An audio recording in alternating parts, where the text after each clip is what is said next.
Last month, I did a video on the 7 most complete footballers of all time. Now, I won't spoil the entrance in that 7 for you here for those of you who haven't watched it yet and may wish to do so, but as tends to be the case when I do an all-time video, lots of you asked me to do a current version in the comments. Now, I laid out my criteria for completeness in a footballer pretty comprehensively in that video, but I'll try to give a super quick breakdown here. I'm not talking about just complete defenders like Virgil van Dijk or complete forwards like Cristiano Ronaldo, but complete footballers in every aspect of the game. Tackling, passing, shooting, reading of the game, etc, etc. 9 times out of 10, a complete footballer will be, or could be, a versatile footballer, although completeness and versatility are not exactly the same thing. Lastly, quality is not the only factor, that is to say, the best footballer and the most complete footballer are not at all the same thing, but it is a factor. So someone who is mediocre in every respect isn't as complete as someone who's brilliant at 80% of their game and mediocre in 20%. I hope that is clear enough. Here are my 7 most complete footballers right now. Miguel Layun. As I said in the introduction, completeness is quite often a prerequisite of a versatile footballer, and they don't come much more versatile than Miguel Layun.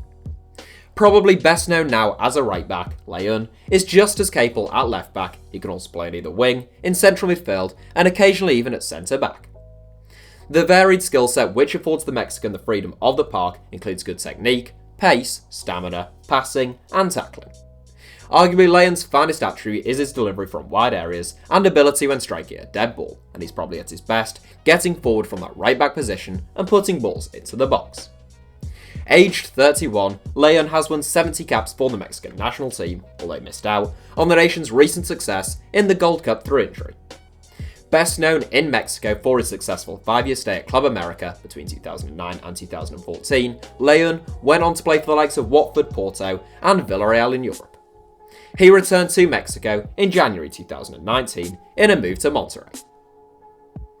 Lionel Messi. The best footballer in the world and the finest to have ever lived, in my humble opinion, there are a couple of reasons why Lionel Messi firstly makes this list, and secondly, only comes in 6th.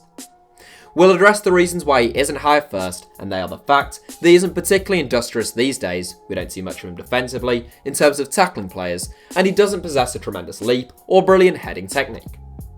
As for why he makes this 7, well, aside from those 2 or 3 negatives, Messi is almost flawless.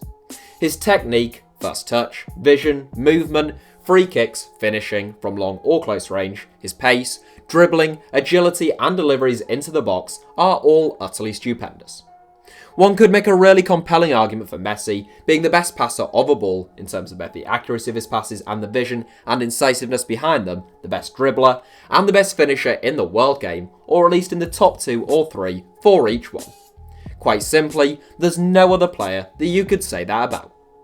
Messi is the most prolific goalscorer of his generation in terms of goals per minute and per game, despite being one of the least selfish. He has the most assists of any footballer since records began, and the most chances created. We have only rarely seen him play on the right wing, in attacking midfield and up front, although at times he has dropped deep enough to regularly be picking up central midfield positions. That's where Messi is most devastating, in forward areas, but he would be absolutely brilliant in any midfield or forward area, from being a deep line playmaker to a pure poacher. Roberto Firmino. Over the last couple of decades there has been a real shift in the style and expectations surrounding centre forwards. As teams moved away from playing with strike partnerships, maybe made up of a little and large, or one more creative and one more clinical striker, to playing with just one up top, naturally, that lone striker is expected to have a more well-rounded set of talents. The likes of Romario, Ronaldo, Marco van Basten, George Weah and Thierry Henry all contributed to their team's play outside of the box as well as in it, as gifted footballers as much as they were gifted goalscorers. Roberto Firmino has almost taken that to a new extreme at Liverpool, with a lack of goals actually being one of the few criticisms of his game. Firmino operates through the middle of a prolific front 3 under Jurgen Klopp at Anfield, but the 2 players either side of him are much more prolific. Firmino, meanwhile, who has previously played in central and attacking midfield, has an extraordinary work rate and is brilliant at winning the ball back high up the pitch. You'll do well to find a centre forward who wins the ball back with the same skill and regularity as Firmino, whose industriousness and selflessness is pivotal to the Reds' success. As well as being a tireless runner and effective ball winner, Firmino is also fairly quick and strong, he has excellent technique, he has fine vision, he's a good passer of the ball, and he still averages at least a goal every 3 games. Firmino could play just about anywhere on a football pitch, he is incredibly complete, and if he were any more prolific, he'd be mentioned in discussions about the best centre forwards in the world. Bernardo Silva. It is rather in the nature of the way in which Pep Guardiola likes his teams to play that he often buys, promotes, or develops really complete footballers. Bernardo Silva is the most complete player at his disposal right now and one of the most complete in the world. After a good debut campaign at Man City in 2017-18, Bernardo was absolutely superb last season, winning 5 trophies with club and country as one of the 4 or 5 best players in the world. Equally capable out wide or through the middle, whether that's on the right of a front 3, in attacking midfield or in central midfield, Bernardo is primarily a really gifted and creative playmaker.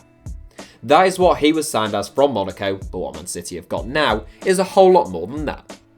Bernardo's touch, technique, vision, passing, dribbling, crossing, and indeed finishing are all excellent, but he's also quick, dynamic, an absolute workhorse, and someone who is brilliant at winning the ball back, typically through interceptions or pressing an opponent into making a mistake. Bernardo certainly isn't a midfield powerhouse, he presents virtually no threat in the air, and you wouldn't fancy him at centre-back, but in just about every other department, he varies from good to excellent. He has to make this 7. James Milner. The second Liverpool player in this 7, and it could reasonably have been more, James Milner, has obviously played in a vast array of positions under Jurgen Klopp. Milner made his name as a teenage prodigy on the right wing, and he continued to impress there with Newcastle United and Aston Villa. Following a move to Man City, Milner began to play increasingly in central midfield, although he was always capable of returning to the wide areas should it be required. He was an inspired signing on a free transfer by Liverpool in 2015, and in his 177 appearances at Anfield since then, Milner has played all over the place. He spent almost an entire season at left back after it became clear that Alberto Moreno had attended the Chris Smalling School of Defending, a position Milner was qualified for having previously played at right back earlier in his career. Milner is so versatile, partly because he is a terrific character who would never kick up a fuss about being asked to play out of position, also due to his range of talents. Manuel Pellegrini called Milner the most complete English footballer, and we tend to agree with that. The Yorkshireman has a brilliant engine and work rate, he reads the game well, he can spot a pass, he can play a pass, he is strong in the tackle, he has above average technique, and he can put a really tempting ball into the box. Daniel Vass. Anything James Milner can do, Daniel Vass can too.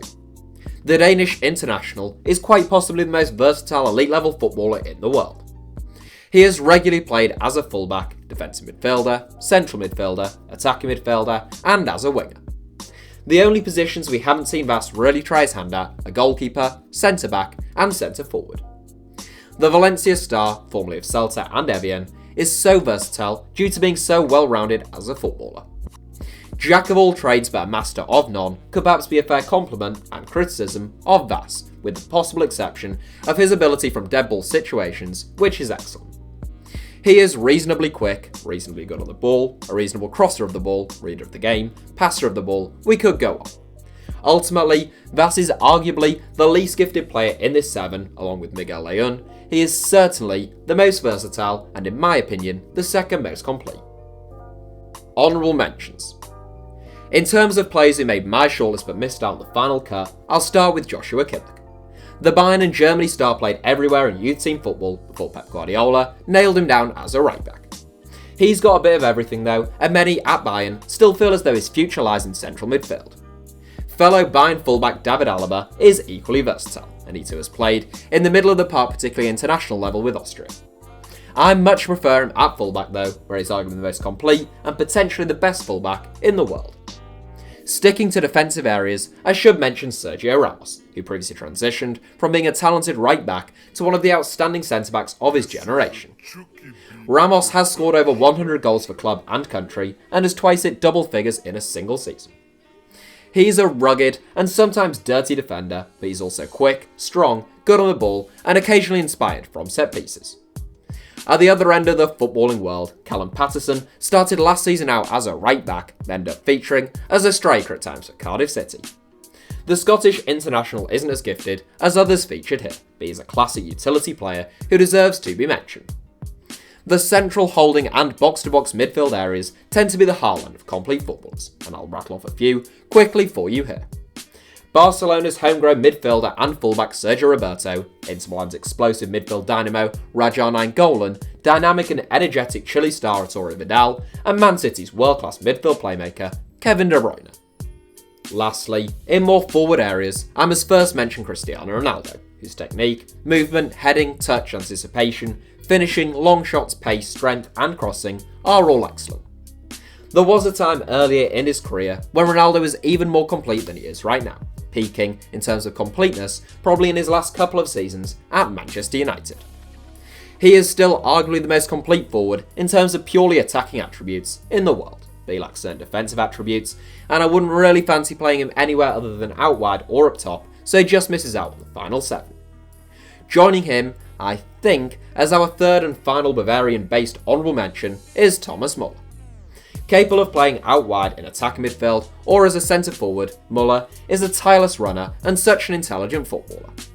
That's it for our honourable mentions, but here is your top spot. Saul. Yes, the most complete footballer in the world, in my personal opinion, has to be Atletico Madrid midfielder Saul Niguez. A graduate of the Atletico Academy, Saul started to get regular game time in the 2014-15 season, and he has played 249 games for Diego Simeone's side at the age of 24. Basically capable of playing anywhere outfield on a football pitch, and I literally mean that from centre-back to centre-forward, picking a weak spot in Saul's game is like trying to find a flaw in Olivier Giroud's hair. It can't be done. The man applies 8 tubs of gel before every match. Although Saul could play at Champions League level in any outfield position, it is in central midfield that we are most used to seeing him. The Spaniard is creative, neat in possession, and a really good passer of the ball. He's also athletic, intelligent, hard-working, strong in the tackle, good in the air, and capable of striking a ball from long range. When Luis Enrique took over as Spain manager last year, he said, "The new centre of the park for Spain is now defined by him, a box-to-box player, and one never afraid to try his luck in front of goal. And Spain are notoriously rather blessed for options when it comes to central midfielders. Saul then, for me at least, is undoubtedly the most complete footballer in the world game at this moment in time." That's it for today's video. Congratulations on making it to the end of the video. Since you've got this far and in exchange for eternal good luck and happiness, why not subscribe and turn on notifications for the ever brilliant HITC Sevens. Also, for mobile users, if you click on your screen now there should be some suggestions of other videos YouTube thinks you might like, and I agree with YouTube. If you're watching on desktop, they should appear of their own accord. Thank you all for watching, give us a like if you enjoyed the video, and I hope you have a brilliant day.